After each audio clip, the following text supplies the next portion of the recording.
Bismillahirrahmanirrahim. Assalamualaikum warahmatullahi wabarakatuh. Nama saya Muhammad Yusuf Prismanda Gajah. Saya dari kelas G Teknik Informatika. Di video ini saya akan menjelaskan perbedaan, kelebihan, dan kekurangan aplikasi yang sudah ditentukan untuk memenuhi UAS mata kuliah interaksi manusia dan komputer. Dosen pengampunya yaitu Bapak Arif Solehuddin, MKom. Langsung aja kita mulai. Pertama kita jelasin dulu aplikasi perkantoran. Aplikasi perkantoran yang sudah ditentukan itu Microsoft Office, LibreOffice, dan OpenOffice. Langsung yang pertama, Microsoft Office. Kelebihan dari Microsoft Office itu terdapat Smart Art. Apa itu Smart Art? Smart Art itu sekumpulan template grafis yang mudah digunakan. Lalu memiliki preview dari setiap ikon dengan pengaturan halaman. Apabila kita dekatkan dengan kursor pada ikon yang kita hendaki. Lalu gaya tulisan dalam aplikasi tersebut lebih banyak dan terbaru, update lah. Terus ukuran file yang dihasilkan dari pembuatan tugas menggunakan aplikasi ini tuh lebih kecil gitu dari aplikasi yang lain. Lalu tampilan dari Microsoft Office itu juga menarik gitu, sekarang makin menarik. Juga pengaturan naskah dari Microsoft Office itu lebih mudah jika udah terbiasa menggunakannya atau udah menguasainya. Pasti itu. Terus kekurangan dari Microsoft Office itu sendiri ialah setiap tahun, setiap update itu pasti desainnya selalu berubah gitu, dan berubahnya itu enggak dikit, banyak, berubah drastis. Jadi sehingga tuh kita pengguna kadang susah gitu untuk mengikuti tampilan dari device itu. Misalnya kita udah menguasai Microsoft 2007. Nah, di 2016 itu beda lagi, walaupun nggak beda-beda banget, tapi kan beda, penempatannya itu beda lah. Jadi kita harus membiasakan lagi gitu buat menggunakannya itu biar lancar lagi. Nah, selain itu kekurangannya banyak fitur yang tidak terpakai, apalagi kalau kita menggunakannya untuk sekedar menulis surat. Dan juga kalau mau install Microsoft Office ini tuh installernya itu besar gitu, gede gitu. Memakan banyak memori, downloadnya lebih lama, ya gitulah. Lalu kalau dipakai di laptop atau PC yang pas-pasan itu rada berat, kayak loadingnya agak lama atau ya rada berat itulah. Terus spesifikasinya udah pasti ya, karena berat berarti prosesornya besar tuh, 500 MHz, kecepatannya menghabiskan RAM sebesar 256 MB. Nah, disarankan tuh dikosongkan 512 MB buat RAM-nya biar nggak lag gitu. Cukup besar kan. Itulah kekurangan dari Microsoft Office. Nah, perbedaan Microsoft Office dari kebanyakan Office yang lain, pada aplikasi Microsoft ini tuh mudah gitu digunakan, apalagi oleh pelajar atau mahasiswa seperti kita yang ingin menyelesaikan tugas menggunakan PC atau laptop atau dengan virtual gitu kan. Kalau nulis kan capek gitu. Siapa tahu dengan komputer lebih mudah gitu. Nah, Microsoft Office ini tuh sangat disarankan, direkomendasikan gitu. Soalnya banyak yang pakai juga sih di Indonesia ini. Di dunia malah banyak yang pakai Microsoft Office. Lalu perbedaan yang lain, aplikasi ini tuh banyak fiturnya. Tadi itu banyak fiturnya, walau ada sedikit yang kadang tidak terpakai, tapi itu juga penting kok dipakai juga nanti kalau butuh. Itu kelebihan, kekurangan, perbedaan dari Microsoft Office. Setelah itu ada LibreOffice. LibreOffice itu adalah aplikasi, kelebihan dari LibreOffice itu tuh gratis ya, dia free, tapi di dalamnya itu fiturnya tuh sama gitu sama Office. Jadi inilah enak gitu, udah gratis kan. Kalau Microsoft Office kan bayar kan ya ini tuh nggak murah, sedikit mahal gitu. Mungkin kalau yang mau free gitu bisa nih LibreOffice ini dipakai, soalnya dia free. Terus juga kelebihannya itu mendapat dukungan dari berbagai komunitas, khususnya bagi mereka pencinta aplikasi open resource kan. Lalu juga LibreOffice ini tuh mendukung PC yang bersistem 32 dan 64 bit. Jadi bisa kemana aja gitu, yang 32 dan 64 bisa aplikasi ini tuh masuk gitu. Work lah, itu nggak terlalu berat gitu. Nah, kekurangannya tuh kekurangan dari LibreOffice itu terkadang kalau kita habis ngerjain sesuatu nih, atau mau ngerjain sesuatu, terus buka file, misalkan teman kita nih punya lihat punya teman kita gitu buat referensi. Nah, teman kita pakai Microsoft Office. Nah, itu tuh rada pas dibuka di kita, kalau kita pakai LibreOffice tuh jadi susunan itunya tuh gak beraturan gitu, acak-acakan kadang gitu. Jadi ada sedikit buat diubah-ubah dulu gitu. Terus selain itu kekurangannya tuh buat aplikasi perkantoran, buat kerja di tempat pekerjaan, ini tuh butuh space HDD yang cukup besar untuk bisa menjalankan secara stabil.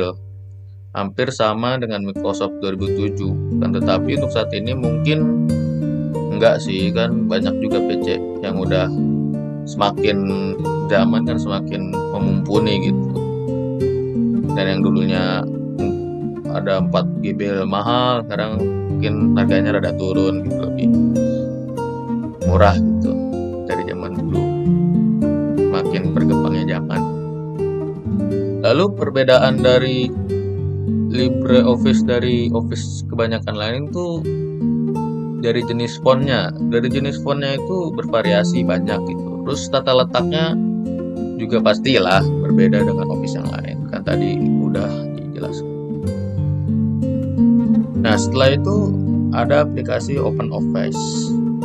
Kelebihan dari OpenOffice itu tersedianya source code, user interface yang konsisten antar komponen, sangat customizable, bisa diubah custom lah, diedit-edit gitu, berjalan pada banyak platform, pada platform apa aja, kompatibel dengan format Microsoft Office dan format Office lainnya. Mau yang kalau misalkan buka file Microsoft atau Libre di OpenOffice itu bisa.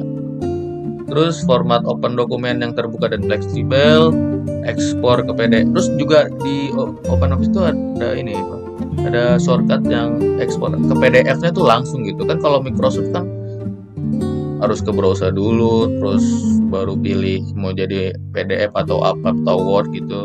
Kalau dia tuh langsung ada shortcut, langsung ditampilkan tuh langsung ada ubah ke PDF gitu, nggak usah save gitu, ribet dah. Kalau dia tuh simple, ada PDF-nya. Terus akses database yang transparan dan luas. Nah, kekurangannya dia tuh ngabisin daya banget gitu, rakus dengan daya komputer. Makanya kalau laptop pasti cepat habis kalau pakai ini tuh. Nggak cepat sih, tapi ya setidaknya mempercepat pengurangan baterai. Nah, OpenOffice ini tidak mampu membuka file di Office Word dengan baik.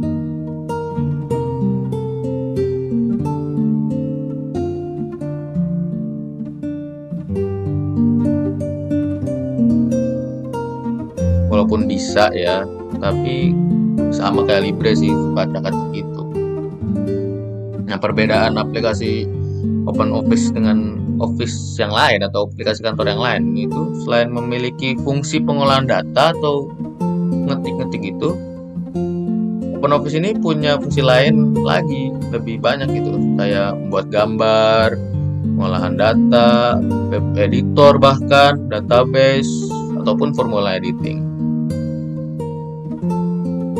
Nah, setelah tadi kita menjelaskan aplikasi perkantoran, sekarang kita aplikasi multimedianya. Nah, di sini tuh yang mau dijelaskan kekurangan dan kelebihan dan perbedaannya itu ialah aplikasi Winamp, Windows Media Player, dan VLC Media Player. Sekarang kita jelasin dulu perbedaan, kekurangan, kelebihan dari Winamp. Kelebihan dari Winamp. Winamp mendukung video audio populer dan video termasuk format 3GP, ACC, dan lain-lain. Fitur aliran musik dan video ke PC lain menjalankan perangkat komputer di sekitar rumah dengan remote media streaming. Anda dapat menikmati video atau video pada PC rumah dari jalan. Terus juga Winamp itu gratis ya. Kualitas videonya kalau mau putar video lumayan lah soft gitu buat memutar musik mah. Jadi buat memutar video atau musik mah. Terus bisa skinnya juga bisa diganti gitu. Bisa diganti skin dan themes dari aplikasi Winamp-nya gitu ya. Kalau buat keren-kerenan sih oke. Nah, kekurangan dari Winamp itu nggak kompatibel dengan file 3GP. Walau bisa ya, tapi mungkin kadang rusak gitu atau enggak kadang ada yang kebaca, ada yang kebaca gitu. Dan satu lagi ya, penggunaan memorinya cukup besar gitu. Winamp ini tuh besar lah buat kasih pemutar video atau audio gitu, gede dia. Nah, perbedaannya Winamp dari yang lain itu aplikasi ini tuh dapat memainkan kan ya, namanya pemutar video atau musik itu kan pasti bisa, dan juga bisa mengimpor musik gitu dari audio CD burning gitu. Jadi kayak dari CD bisa tuh diimpor gitu musiknya kan ke laptop gitu kalau mau biar gak hilang gitu, misalkan takut CD-nya rusak gitu. Jadi musiknya bisa dipindahin gitu menggunakan Winamp ini. Terus mampu bekerja sebagai support streaming media. Dan kalau mau streaming juga bisa nih pakai ini. Selain aplikasi streaming lain, pakai Winamp juga bisa. Nah, setelah itu aplikasi Windows Media Player. Kelebihan Windows Media Player dalam segi kualitas suara lebih bagus, lebih jelas, lebih nyaring gitu dibanding multimedia player yang freeware lainnya. Terus bisa mudah menambahkan atau mengurangi kecepatan media player saat memutar file video dan audio. Dan juga nih dapat memutar hampir semua format audio atau video, misal dari AVI, MP4, tapi dia nggak bisa MKV sih. Terus MPG, yaitu cuma MKV doang, dia nggak bisa kalau nggak salah. Terus kekurangan dari aplikasi ini tuh nggak kompatibel dengan 3GP tapi bisa gitu, sama MKV juga kurang tambahan itu. Pernah soalnya mau nyetel film gitu MKV pakai media player kadang nggak masuk gitu, harus pakai yang lain. Terus pengaturannya kurang banyak ya, kalah bersaing dengan Winamp jelas. Memorinya juga banyak tapi nggak sebanyak Winamp sih, karena ini kan bawaan Windows ya. Nah, perbedaan Windows Media Player tuh ini tuh pemutar video dan audio yang dikembangkan langsung oleh Microsoft gitu. Jadi pasti di setiap laptop yang mempunyai yang operating sistemnya Windows pasti ada di Windows Media Player ini, udah ada di sana. Terus Media Player ditugaskan untuk melakukan operasi playback terhadap berkas multimedia digital berformat Windows Media Format atau MPG audio layer. Terus ada aplikasi VLC Media Player.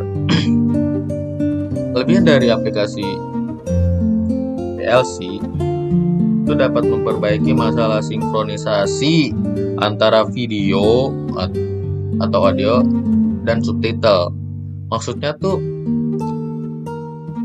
VLC itu bisa, misalkan nih nonton film gitu, nah subtitlenya berbeda gitu, itu bisa diperbaiki langsung dari VLC itu. Misalkan kayak subtitlenya nggak pas gitu sama bersuaranya, atau kadang suka ada video yang audionya itu telat. Nah di VLC itu bisa diperbaiki gitu, sinkron antara audio dan videonya gitu. Terus dapat mengontrol pemutaran melalui web. Nah iya, ini juga VLC itu bisa, misalkan nih mau nyetel video dari web, itu bisa pilihannya dari pakai VLC. Terus juga VLC itu memiliki video audio efek yang bagus, audio efek ya.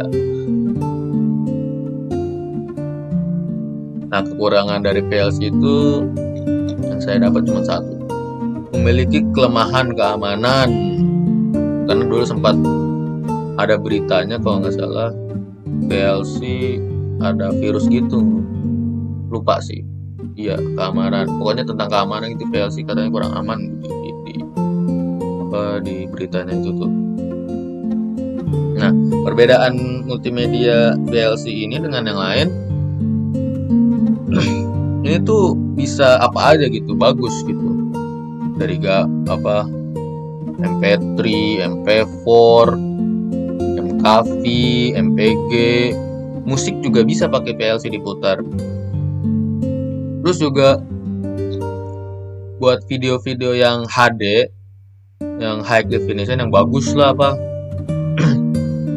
ininya layar lagi bagus visualnya, itu pakai VLC ini tuh bisa gitu, work lah.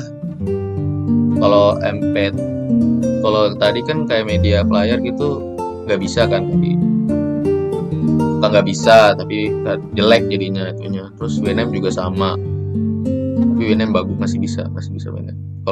Tapi kan nggak bisa. Kalau ini tuh bisa semuanya kalau VLC, perbedaan dengan yang lain yang tadi yang dua itu. Nah setelah tadi aplikasi multimedia, sekarang aplikasi internet browser. Nah aplikasinya apa aja? Google Chrome, Microsoft Edge, Mozilla Firefox, sama Internet Explorer. Pertama ke Google Chrome dulu. Kelebihan dari Google Chrome itu lebih hemat RAM, lebih ringan jadinya, lebih aman, lebih responsif, dan dapat mendeteksi kata kunci. Terus juga desain aplikasinya itu minimalis gitu, dapat gampang gitu, nggak ribet lah. Kekurangan dari Google Chrome itu salah satunya terjemahan yang kurang baik ya. Ini emang Google-nya emang kurang terjemahan, emang suka gitu. Untuk terjemahan Google itu kurang bisa, cuman nggak cocok gitu, nggak, jelek lah translate-nya. Terus banyak juga spam situs pencarian, iya banyak. Terus Chrome juga punya underline download otomatis ya, buat download otomatis yang disilakan oleh hacker. Ya, jadi di Chrome itu suka bisa ada pilihan, misalkan video bisa di-download langsung gitu, kecuali YouTube, dan ada yang nggak bisa sih. Tapi kan takut juga misalkan bisa dihack buat hacker kan, ya apa sih yang nggak bisa sih, malah lebih gampang gitu jadinya buat nyimpen video yang udah orang gitu, jadi di re-upload gitu kan, download, jadi gampang download. Nah perbedaan Chrome dengan yang lain, dengan browser yang lain, itu salah satu web browser yang populer di kalangan user internet dunia. Jadi Google Chrome itu banyak yang makainya karena itu tadi ringan kan, terus enak lah ini dipakainya, nggak ribet. Terus juga ini browser ini tuh dikembangkan langsung oleh Google, dan yang bagus yang ininya juga, yang herannya juga, ini tuh browsernya tuh terbilang masih muda lah dari web browser yang lain kayak Firefox, kayak Opera gitu. Chrome ini baru gitu, tapi langsung banyak yang make gitu. Bagus soalnya RAM-nya enak, RAM-nya enak kan. Itu apa? Aplikasinya nggak terlalu berat. Sekarang Firefox. Jelasin Firefox. Kelebihan dan kurangan. Kelebihan Firefox memiliki tingkat populasi yang sangat baik dibandingkan dengan para hero yang lain. Maksudnya itu web browser yang lainnya. Terus memiliki keamanan yang lebih baik dibandingkan dengan browser yang lain. Menyediakan konfigurasi yang lengkap jika dibandingkan dengan Internet Explorer. Terus aplikasi yang mempunyai ukuran aplikasi kecil. Kalau tadi Chrome kan ininya RAM-nya nggak terlalu makan. Kalau ini dia nggak ngabisin banyak ruang lah folder aplikasinya tuh. Terus dilengkapi dengan tampilan halaman yang lebih ringkas dan area toolbarnya juga lebih ringkas. Nah, kekurangannya tuh kalau mau menjalankan pertama kali membutuhkan waktu yang agak lama dibandingkan aplikasi yang lain. Terus juga kalau mau perbarui Mozilla, kalau misalnya mau pakai itu pokoknya harus unduh dulu yang baru, nggak bisa pakai yang lama. Bisa, cuman pasti ntar ada error gitu. Terus perlu diketahui bahwa, setahu saya sih gitu, perlu diketahui bahwa Mozilla Firefox bukan merupakan aplikasi yang terhubung dengan Outlook atau Express. Perbedaan aplikasi Firefox dengan aplikasi yang lain itu adalah browser ini lumayan sedikit ringan. Tadi kan ringan banget, sekarang sedikit ringan. Sekarang kan hanya sedikit program yang bilang browser ini masih belum lengkap toolsnya, internetnya. Toolsnya tuh nggak terlalu lengkap, gak banyak lah dari Google Chrome. Nah, setelah itu ada Microsoft Edge. Nah, Edge itu lebih ringan, sangat ringan dari Google Chrome. Integrasi dengan produk Microsoft karena baru ini ya, kan di Windows 10 baru ada. Tampilan lebih menarik, fungsional dan lebih baik. Kurangannya nggak bisa dipakai di Windows 10 ke bawah, kayak Windows 8, Windows 7 tuh nggak bisa pakai, nggak work lah, nggak jalan di sini. Terus akses produk Google masih lebih maksimum, iya masih banyak. Terus ekstensinya masih beta karena masih baru kan, masih berkembang lah gitu, masih tahap pengguna. Perbedaan dari yang lainnya, aplikasi ini dikit lelet tapi udah agak cepat sih untuk mengakses internet, dan masih kurang beberapa tools untuk program ya, masih belum sebanyak Chrome atau Firefox. Setelah itu ada Microsoft Explorer. Kelebihan Microsoft Explorer, salah satu web browser senior yang sudah banyak dikenal user dari dulu gitu. Udah ada sebelum ada Mozilla di komputer itu, sebelum ada. Pertama kali kita buka laptop atau komputer, pasti yang ada duluan web browsernya itu cuma Internet Explorer dulu di Windows 7 ke bawah. Windows iya. Emang gitu sih, tapi itu sekarang kan udah ganti tuh sama Edge. Kalau dulu Microsoft Internet Explorer, terus nggak perlu download ya, emang udah terinstall OS Windows bawaan. Terus memiliki banyak fitur yang meningkatkan kenyamanan dalam melakukan browsing. Terus ada add-on juga. Terus fitur bookmark pada aplikasi ini tuh langsung terhubung dengan Windows Live kalau yang gunain Windows Live. Nah, kekurangannya itu resource yang sangat besar, rada lemot gitu. Terus start awal terasa berat dan lambat. terdapat tidak mendukung script tertentu. Enggak. Nah, awas lah, jadi nggak terlalu cepat gitu kan. Kalau yang lain kan processingnya rada cepat, kalau dia tuh emang bawaannya lemot gitu. Nah, perbedaan dalam aplikasi Internet Explorer tuh masih jarang digunakan ya, karena itu tadi lambat. Sebab untuk tahun ini sudah tutup usia ya, karena udah diganti dengan Microsoft Edge karena kurang efektif untuk pengguna dalam menggunakan internet. Nah, setelah menjelaskan ini aplikasi web browser, sekarang kita masuk ke situs internet. Apa aja yang itu yang saya pilih? Pertama ada situs internet Blogger, lalu Okezone. Blogger, kelebihan dari situs Blogger itu sangat user friendly, mudah digunakan oleh pengguna. Pendaftaran akun baru mudah dan praktis, bisa dimodifikasi sesuai dengan keinginan pengguna. Bahkan bisa untuk bisnis, bisa memiliki beberapa blog dalam satu akun. Ya, semua blog itu sih. Dapat membuat halaman page, maintenance-nya nggak lama gitu, nggak sulit, mudah.